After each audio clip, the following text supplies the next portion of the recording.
സമുദ്രനിരപ്പിൽ നിന്നും വളരെ ഉയരത്തിൽ സ്ഥിതി ചെയ്യുന്ന പുണ്യക്ഷേത്രമാണ് ചെന്നിമലൈ മുരുകൻ ക്ഷേത്രം. തമിഴ്നാട്ടിലെ ഈറോഡ് ജില്ലയിൽ പെരുന്തുരക്കടുത്തുള്ള ചെന്നിമലയിലാണ് പ്രസിദ്ധമായ ഈ മുരുകൻ ക്ഷേത്രം. പ്രകൃതിദത്ത സസ്യജാലങ്ങളാൽ സമൃദ്ധമാണ് ഈ മല. ഹരിതഭംഗി നിറഞ്ഞ പശ്ചാത്തലത്തിൽ അപൂർവങ്ങളായ ഔഷധ സസ്യങ്ങളുമുണ്ടെന്നാണ് പറയപ്പെടുന്നത്. ഏതാണ്ട് 1700 ഏക്കർ വിസ്തൃതിയുള്ളതാണ് ചെന്നിമല കുന്ന്. ദേവനാഗിരിയിൽ സിഗരഗിരി, ചെന്നിയാഗിരി എന്നീ പേരുകളിലാണ് അറിയപ്പെടുന്നത്. ഇവിടുത്തെ പ്രധാന ദേവനായ മുരുകൻ ചെന്നിമലൈ മുരുകൻ എന്നും കുറിഞ്ഞി ആണ്ടവർ എന്നും വിശേഷിപ്പിക്കപ്പെടുന്നു. കിഴക്കോട്ട് ദർശനമായാണ് ഈ പുണ്യക്ഷേത്രം നിലകൊള്ളുന്നത്. അനേകം പടികൾ താണ്ടി വേണം ക്ഷേത്രത്തിലെത്തുവാൻ.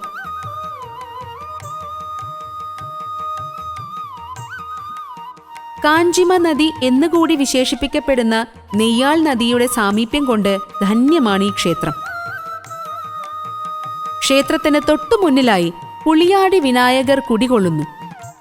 ക്ഷേത്രത്തിനകത്ത് മുഖ്യപ്രതിഷ്ഠയ്ക്ക് വലതുവശത്ത് മാർക്കണ്ഡേശ്വരരും ഇടതുവശത്ത് ഉമയവല്ലിയും സ്ഥിതി ചെയ്യുന്നു.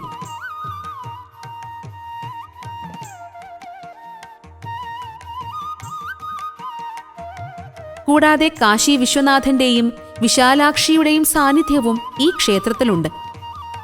മുരുകൻ ക്ഷേത്രത്തിന്റെ പിന്നിൽ സ്ഥിതി ചെയ്യുന്ന ക്ഷേത്രമാണ് വള്ളി ദൈവാനൈ ക്ഷേത്രം. അമൃതവല്ലി, സുന്ദരവല്ലി എന്നീ ദേവതകൾ ഇവിടെ സ്ഥിതി ചെയ്യുന്നു.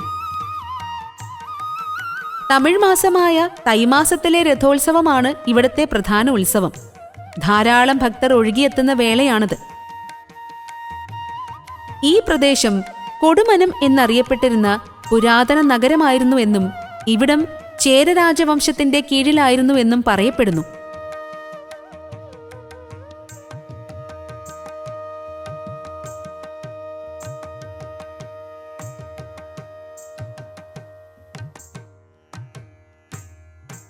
ഇവിടുത്തെ നിവാസികൾ കരകൗശല കലയിൽ അതിവിദഗ്ധരായിരുന്നുവെന്നും പറയപ്പെടുന്നു.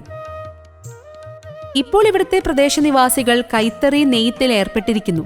അതിനാൽ കൈത്തറി പട്ടണമായാണ് ഇപ്പോൾ ഇവിടം അറിയപ്പെടുന്നത്.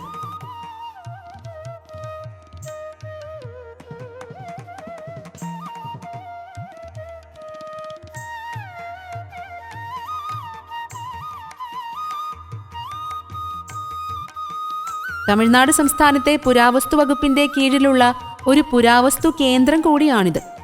സിദ്ധയോഗയുടെ പേരിൽ അറിയപ്പെടുന്ന 18 സിദ്ധരിൽ ഒരാളായ പുന്നക്കാവ് സിദ്ധർ ധ്യാനിച്ചിരുന്നു എന്ന് പറയപ്പെടുന്ന ഗുഹ ഇവിടെയുണ്ട്. ഗുഹയ്ക്ക് സമീപമുള്ള ശവകുടീരം മാമുനിവറിൻ്റെതാണെന്ന് പറയപ്പെടുന്നു.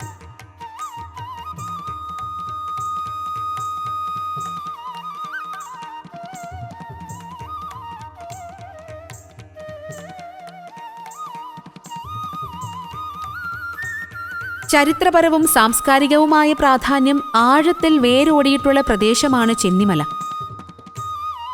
ആത്മീയതയ്ക്കും ഭക്തിക്കുമൊപ്പം അതിമനോഹരമായ പ്രകൃതി ഭംഗിയും ആസ്വദിക്കാൻ കഴിയും എന്ന പ്രത്യേകതയുമുണ്ട്.